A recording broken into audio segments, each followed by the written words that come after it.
In the top stories, OECS Commission launches new website. Prime Minister Harris leads presentations on Caribbean issues at Governor's meeting with World Bank. And the police force continues to execute searches. The details on these stories and more after the break. Hey, what you doing? The time passing. Next thing you know, it's a Christmas Eve and there's hustle and bustle and fretting. Every year can't be the same thing. At Courts, everything waiting. The best deals, the best prices. Christmas this year give you niceness. Come to Courts, you're invited. Let's go! Down to Courts, you know we've got the best in show. To be satisfied, come on, let's go!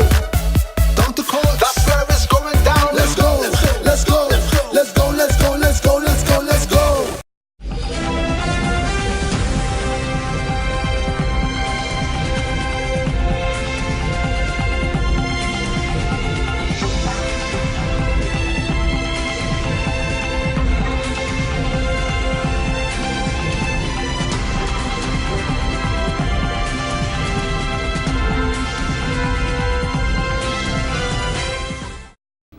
Hello and welcome to the ZIZ Channel 5 newscast. I'm Carla Berridge. Members and staff of the OECS Commission joined remotely via video conference to celebrate the launch of the new OECS website on Tuesday. As he communicated via simultaneous two-way video and audio transmissions, Prime Minister Harris, in his capacity as chairman of the OECS, explained how the launch of the new website contributes to the Caribbean society. The launch of the new OECS website marks an important step in the OECS Commission's continuing efforts to foster a knowledge-based society where the citizens and residents of the OECS region can be empowered by the currency of information. It is a site for the general public and anyone, young or old, professionals, students, or retirees who want to learn more about the important work being undertaken in their name by the OECS Commission. Prime Minister Harris also noted that the new website can be used as a tool that challenges the traditional form of communication. The website is also a reflection of the increasing pursuit of the OECS to the increasing use of technology and innovation to overcome the traditional bottlenecks in how we reach out to those across the globe and ultimately those who can help influence and shape a better tomorrow. Director General of the OECS, Dr. Didicus Jules, during his brief remarks, referred to the launch of the new website as the new communication tool for a historical era. The website was officially launched at the end of the meeting, which was held at the OECS Commission Conference Room in Castries, St. Lucia. The newly launched website is www.oecs.org. Debt reduction, loss and/or increased cost of correspondent banking services, mobilization of diaspora flows, remittances, and a call for the International Monetary Fund, IMF, and the World Bank to develop stronger partnerships with Caribbean member states were among issued addressed by the Prime Minister of St. Kitts and Nevis and Minister of Finance, Dr. the Honorable Timothy Harris, at the recently concluded Governor's meeting with World Bank Senior Vice President of Operations, Cal Peters, held on Saturday, October 8, 2016. The meeting with the World Bank in Washington, D.C. came on the heels of the 2016 Commonwealth Finance Ministers meeting held at the headquarters of the International Monetary Fund in Washington, D.C. on October 6th. In his introduction at the governor's meeting, Prime Minister Harris, who was designated lead Caribbean speaker, focused on the main imperatives for the Caribbean, while he made special reference to the significant progress that St. Kitts and Nevis has made by reducing its record-high debt-to-GDP ratio. Prime Minister Harris's introductory address was followed by presentations on correspondent banking, energy, fiscal and debt sustainability, and climate change by ministers of government from across the region. The Royal St. Christopher Nevis Police Force continues to execute searches of abandoned properties. 6 abandoned buildings, 3 guts and 7 empty plots of land were searched in Rollins Village in the Gingerland area for controlled drugs, arms, ammunition and implements used in the commission of crimes. The police also executed a number of search warrants in the areas of Sandy Point, Dieppe Bay, St. Paul's, Lower Monkey Hill, Main Road, Cayon, and Wallins Village, Nevis. A police officer on patrol on Pitcairn Street, Newtown, discovered an illegal firearm. The illegal firearm was seized by the police. The seizure brings to 25 the number of illegal firearms seized in 2016.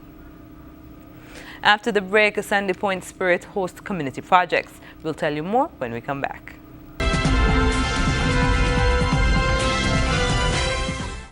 The Sandy Point Spirit Group is undertaking a number of community-oriented projects for the month of October. Public Relations Officer Teresa Wyatt spoke with ZRZ about the ongoing activities. We're asking persons to donate books to the Sandy Point Preschool. You can take them to the school if you want, or you can bring it to a member of Spirit if you want.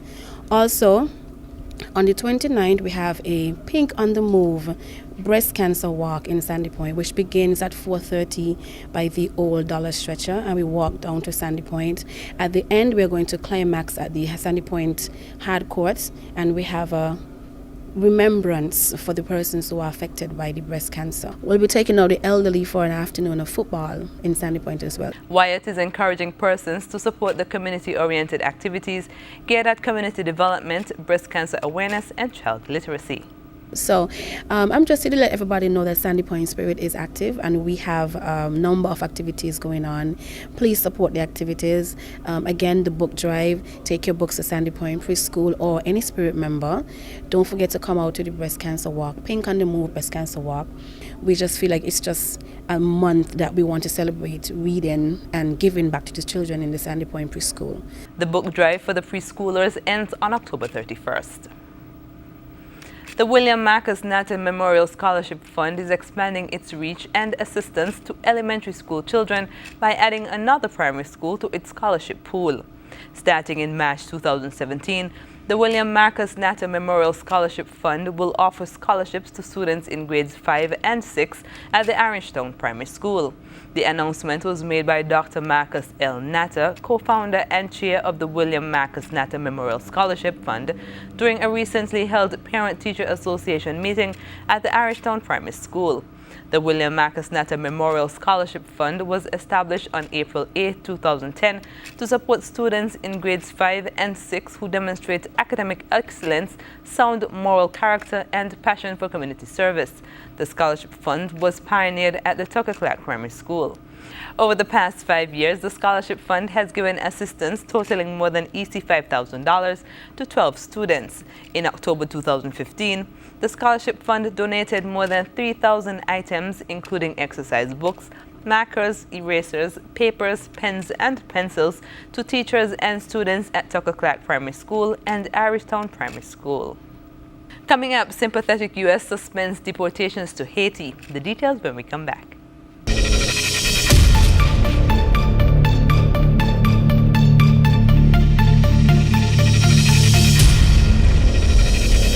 U.S. Homeland Security Secretary Jay Johnson on Tuesday said deportations of Haitians illegally in the United States would be temporarily suspended due to the humanitarian crisis in the wake of Hurricane Matthew. Here's more. The U.S. government has placed a temporary hold on a recent policy change that may have put thousands of Haitians living in the U.S. in danger of being deported to a country devastated by Hurricane Matthew. Homeland Security Secretary Jay Johnson said Tuesday that some flights to Haiti have been suspended in the wake of the storm, which has killed hundreds of Haitians and put thousands more at risk of starvation or cholera. We will have to deal with that situation, address it, be sympathetic to the plight of the people in Haiti as a result of the hurricane, Johnson said Tuesday in Mexico City, where he held talks with cabinet officials on border, migration, and security issues. He added that the U.S. intends to return to its deportation policy once the humanitarian crisis is under control. Coming up, heavy Russian bombardment kills 56 in Syria's Aleppo. The details when we return.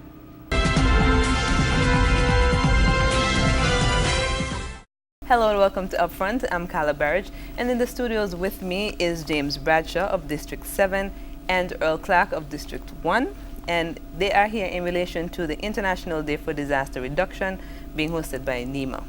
Hello and welcome to Upfront. Good evening. Good evening. It's our joy or pleasure to be here. Okay. Now, in speaking about preparation, Mr. Clark, it's important to have volunteers. Yes. Tell us a little bit about volunteering. Well, what we are doing in East Bastia is our number one district is to encourage people to come and join us. We have had one or two meetings which were poorly attended, and we want people to come and volunteer their service because we do not know when disaster is going to strike. Yeah. Right there in East Bastia, especially around the Newtown area, we have the petroleum place there, and that can blow up at any time, and Newtown is situated right near to the sea, and we can have tsunamis, we can have rough seas, and people's homes could be threatened. So what we are doing, we are trying to hold meetings to educate people, and we are sending out feelers to other people to encourage them to become volunteers, because we cannot exist without volunteers, and we cannot live to tell if we don't have volunteers to help us in the preparation so that people could survive any disaster. Okay. Now, Mr. Bradshaw, what are some of the things that you are doing in District 7? In District 7, what we are doing and will continue to do is to try to recruit more persons to become members. One of our plan is to meet with the clubs within the community and there to talk to them, give them some education, and also have them fill out the special application that we have. Now, this special application allows us to capture quite a bit of information relative to the skill set of each person, so that in the event of a disaster, whatever kind, we know who we can call on, because we have had this information in our database already. Okay, that sounds so good. we are appealing to especially young persons, who are mature and responsible, who can become like shelter managers. That is people who, when we have like a hurricane and people have to go to a shelter, they will manage the shelter. Okay. And so we're looking for people like that, and I would like the volunteers to know that they will be trained. Okay. We don't just take you and put you in a place without training you. So the opportunity for training, for developing, and for expanding your whole repertoire of knowledge and skill set is there by becoming a volunteer.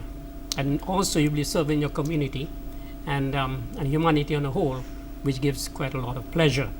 Okay? Okay, now as we wrap up, Mr. Clark, I'll give you the opportunity to encourage persons to become volunteers. Yes, it is a joy in service to your fellow men. And, coming out and assisting, especially when disaster threatens, would limit the loss of lives. But we need people to man certain areas. We have many shelters in the number one district. And the number one district extends from 4th Street and Victoria Road right down to the Southeast Peninsula. And that is a very wide area.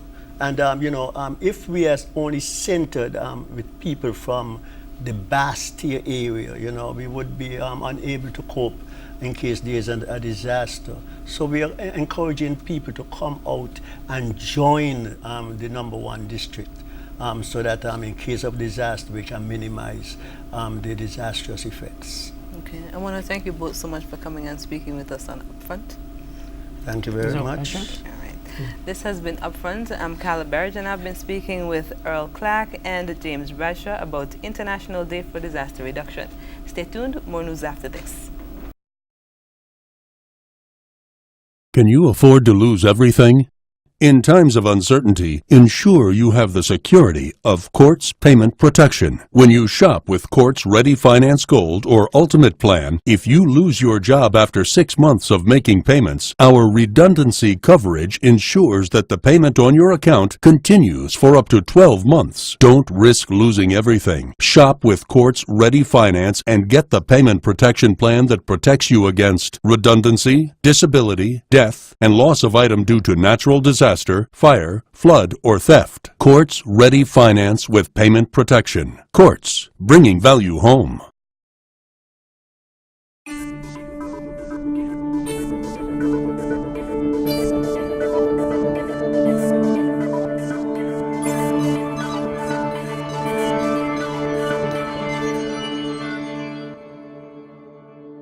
Airstrikes have killed at least 56 people in the Syrian city of Aleppo in the past 24 hours. Activists say 15 people were killed in the latest attack on a market in the rebel-held east of the city. More in this report. A lifeless body pulled from the rubble, an all too familiar scene in the embattled districts of rebel-held East Aleppo. There is no front line in this war. Residential neighborhoods continue to be hit. Buildings collapse. Families killed inside.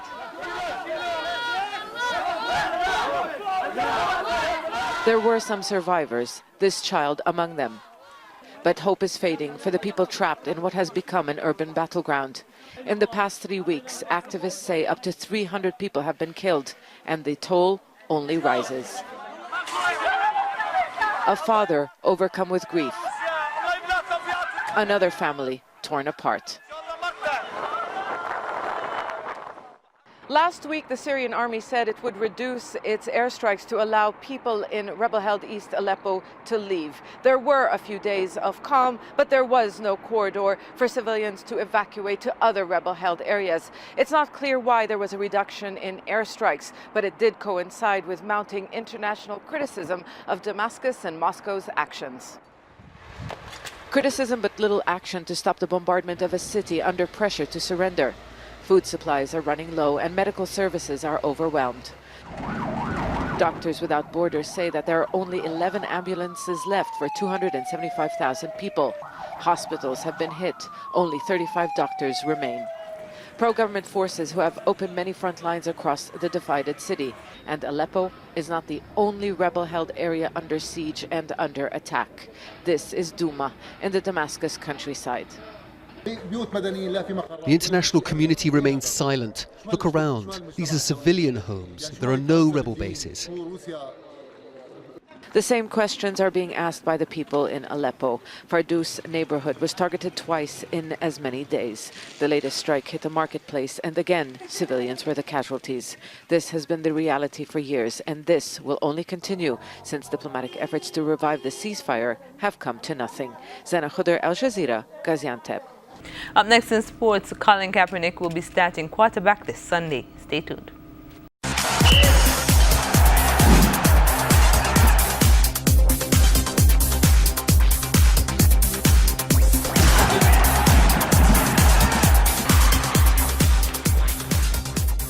Colin Kaepernick will most likely kneel for the national anthem this Sunday, but he will be on his feet as the starting quarterback for the San Francisco 49ers for the first time this season.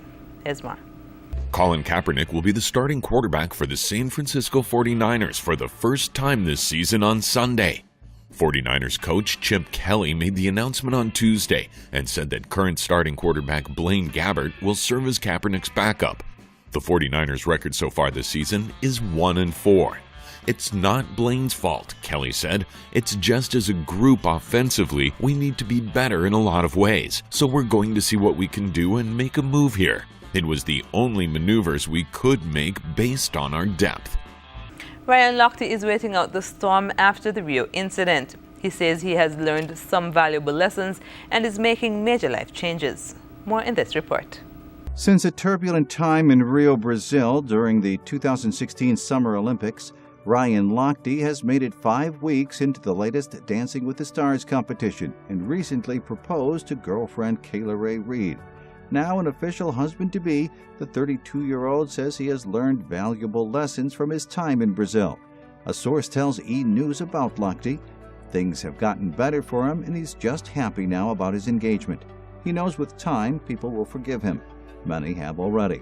The Olympic gold medalist dominated news headlines this summer when he inaccurately claimed in a televised interview that he and a few swimming teammates had been pulled over in their car by armed thieves posing as policemen and had a gun put to his forehead.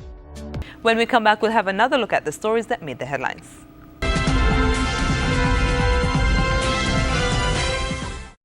Recapping the top stories, OECS Commission launches new website. Prime Minister Harris leads presentations on Caribbean issues at governor's meeting with World Bank, and the police force continues to execute searches. And that's the end of the ZIZ Channel 5 newscast. Thank you for joining us. I'm Carla Barrage. Goodbye.